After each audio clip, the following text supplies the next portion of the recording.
नमस्कार दोस्तों, मेरे चैनल भक्ति भाव टीवी में आपका स्वागत है। क्यों भगवान शिव ने अपने ही पुत्र गणेश का सिर धड़ से अलग किया? प्रश्न स्वयं ईश्वर से टकरा गया। ये कोई साधारण घटना नहीं थी। ये वो क्षण था जब पिता ने पुत्र को नहीं पहचाना, पुत्र ने पिता को नहीं जाने दिया और धर्म ने ही धर्म से टकराव किया। और उसी टकराव से जन्म लिया विघ्नहर्ता गणपति का। अध्याय 1, माता पार्वती का एकांत और सृजन। एक समय कैलाश पर्वत पर भगवान शिव ध्यान में लीन थे। हिमालय की चोटियों पर शांति थी, पर माता पार्वती के मन में एक रिक्तता थी। वे सोचने लगी, मैं सृष्टि की शक्ति हूँ, फिर भी मेरा अपना कोई ऐसा नहीं जो केवल मेरा हो, जो मेरी आज्ञा माने, मेरी रक्षा करे। गणेश का निर्माण। माता ने अपने शरीर पर लगे उपटन हल्दी मल को उतारा और उसमें प्राण फूंक दिए। उस मिट्टी से उत्पन्न हुआ एक तेजस्वी बालक। माता ने कहा, तू मेरा पुत्र है, तेरा नाम गणेश है, आज से तू मेरा द्वारपाल है। अध्याय 2, पुत्र का धर्म, माता की आज्ञा।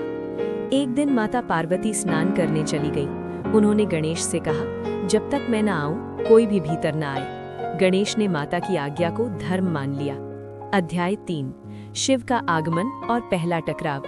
उसी समय भगवान शिव कैलाश लौटे। उन्होंने द्वार पर एक बालक को देखा।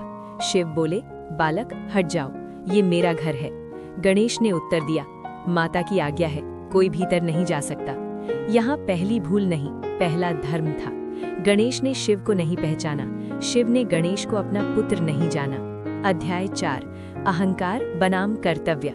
शिव के गणों ने आगे बढ़ना चाहा, गणेश ने उन्हें रोक दिया। युद्ध छिड़ गया। एक अकेला बालक देवगणों को रोक रहा था। गणेश ने नंदी को परास्त किया, कार्तिकेय के सेनापतियों को रोका, शिवगणों को पीछे ढकेल दिया। ये केवल शक्ति नहीं थी, ये माता की आज्ञा की शक्ति थी। अध्याय 5, रुद्र का क्रोध। अब शिव का रुद्र रूप प्रकट हुआ। वे बोले, ये बालक मर्यादा भूल गया है। क्रोध में शिव ने त्रिशूल उठाया। एक ही प्रहार में गणेश का सिर धड़ से अलग हो गया। अध्याय 6, माता पार्वती का विलाप। जैसे ही माता पार्वती बाहर आईं, उन्होंने अपने पुत्र को मृत देखा। उनका करुण विलाप तीनों लोकों में गूंज उठा।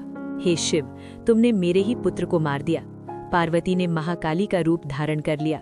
उन्होंने घोषणा की, यदि मेरा पुत्र जीवित नहीं हुआ तो सृष्टि नष्ट हो जाएगी। अध्याय 7, शिव का पश्चाताप। तभी शिव को सत्य ज्ञात हुआ। वे समझ गए, ये मेरा ही पुत्र था। शिव ने पहली बार पश्चाताप किया। उन्होंने देवताओं से कहा, जिस प्राणी का सिर पहले मिले उसका सिर लाओ। अध्याय 8, हाथी का सिर और पुनर्जन्म। उत्तर दिशा में एक हाथी शिशु सो रहा था। देवताओं ने उसका सिर लाकर गणेश के धड़ से जोड़ दिया।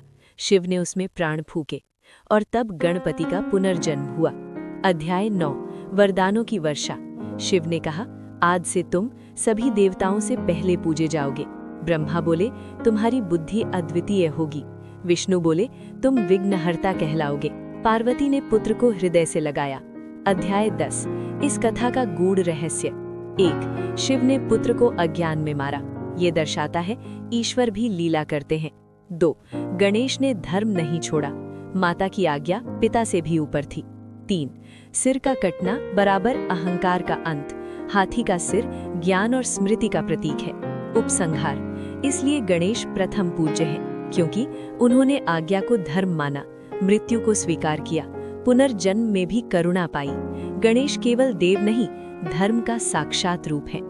तो दोस्तों, वीडियो कैसी लगी कमेंट करके जरूर बताएं और ऐसी ही बहुत सारी कहानियों, कथाओं और जानकारियों को सुनने के लिए मेरे चैनल को सब्सक्राइब करें। धन्यवाद।